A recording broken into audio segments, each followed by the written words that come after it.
നയനയുടെയും ആദർശിൻ്റെയും നാളത്തെ പ്രൊമോ റിവ്യൂയിലേക്ക് എല്ലാവർക്കും സ്വാഗതം. അങ്ങനെ നമ്മളെ അഭിയാണെങ്കിലും മാളവികയാണെങ്കിലും ഓരോ കള്ളത്തരങ്ങളൊക്കെ പറഞ്ഞിട്ട് ഒരു റെസ്റ്റോറൻറ്റിൽ കൊണ്ടുവരികയൊക്കെ ചെയ്യുന്നുണ്ട് കേട്ടോ. പിന്നെ അവിടുന്നാണെങ്കിൽ നമ്മൾ നാഗേന്ദ്രൻ്റെ ആൾക്കാരാണെങ്കിൽ നമ്മൾ മാളവികയെ അവിടുന്ന് മാറ്റുന്നുണ്ട് കേട്ടോ. മാറ്റി വേറൊരു വീട് കണക്കൊരു അടച്ചിട്ടിരിക്കുന്ന ഒരു ഗോഡൗൺ കണക്ക് ഒരു സ്ഥലത്ത് കൊണ്ടുവരികയൊക്കെ ചെയ്യുന്നുണ്ട് കേട്ടോ. അപ്പം അവിടെ ആണെങ്കിൽ നമ്മൾ മാളവികയുടെ മുമ്പിലാണെങ്കിൽ നാഗേന്ദ്രൻ പ്രത്യക്ഷപ്പെടുകയൊക്കെ ചെയ്യുന്നുണ്ട്. എന്നിട്ട് പറയുന്നുണ്ട്, കൊല്ലാൻ വേണ്ടി വിധിക്കപ്പെട്ടവരുടെ മുമ്പിൽ മാത്രമേ ഞാൻ വന്ന് പ്രത്യക്ഷപ്പെടുത്തുള്ളൂ എന്നൊക്കെ പറയുന്നുണ്ട് കേട്ടോ. അപ്പം പറയുന്നുണ്ട്, ഞാനാണ് എം ജ്വല്ലറിയുടെ ഓണർ എന്നൊക്കെ പറയുന്നുണ്ട്. അതുപോലെ തന്നെ ആദർശിൻ്റെ വേണ്ടപ്പെട്ട സ്വന്തക്കാരാണെന്നൊക്കെ പറയുന്നുണ്ട് കേട്ടോ. പക്ഷേ ഞാനാണെങ്കിൽ ഈ മൂർത്തീസ് ജ്വല്ലറി ആണെങ്കിലും അനന്തപുരി തറവാടാണെങ്കിലും കുളം തോണ്ടിയിട്ടേ ഞാൻ അടങ്ങത്തുള്ളൂ. അതിനു വേണ്ടിയാണ് ഞാൻ ഈ ആൾമാറാട്ടം മാറിയിട്ട് നിന്ന് കളിക്കുന്നതെന്നൊക്കെ പറയുന്നുണ്ട് കേട്ടോ. അപ്പോഴത്തേക്കും നമ്മൾ നാഗേന്ദ്രനാണെങ്കിൽ എല്ലാ സത്യങ്ങളും നമ്മൾ മാളവികയുടെ അടുത്ത് പറയുകയൊക്കെ ചെയ്യുന്നുണ്ട്.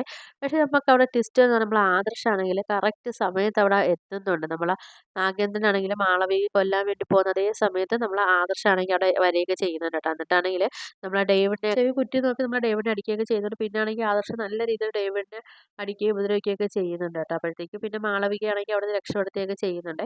പിന്നെ അപ്പം നമുക്ക് ഇനി അടുത്ത കാണാമെന്ന് പറഞ്ഞാൽ നമ്മുടെ ഡേവിഡിൻ്റെ കൂട്ടത്തിൽ തന്നെ നമ്മൾ നാഗേന്ദ്രനെ മിക്കവാറും ആദർശം കണ്ടെത്താൻ ചാൻസ് ഒക്കെ ഉണ്ട്. അപ്പം ഇതൊക്കെയാണ് പ്രൊമോ റിവ്യൂ ആയിട്ടൊക്കെ കാണിച്ചിരിക്കുന്നത്. അപ്പോൾ വീഡിയോസൊക്കെ ഇഷ്ടപ്പെട്ടാൽ ഒന്ന് ലൈക്ക് ചെയ്ത് ഷെയർ ചെയ്ത് സബ്സ്ക്രൈബ് ചെയ്ത് കൊള്ള ബെല്ലൈക്കൺ എനേബിൾ ചെയ്ത് ഒന്ന് ഹൈപ്പ് ചെയ്തൊന്ന് സപ്പോർട്ട് ചെയ്യണേ.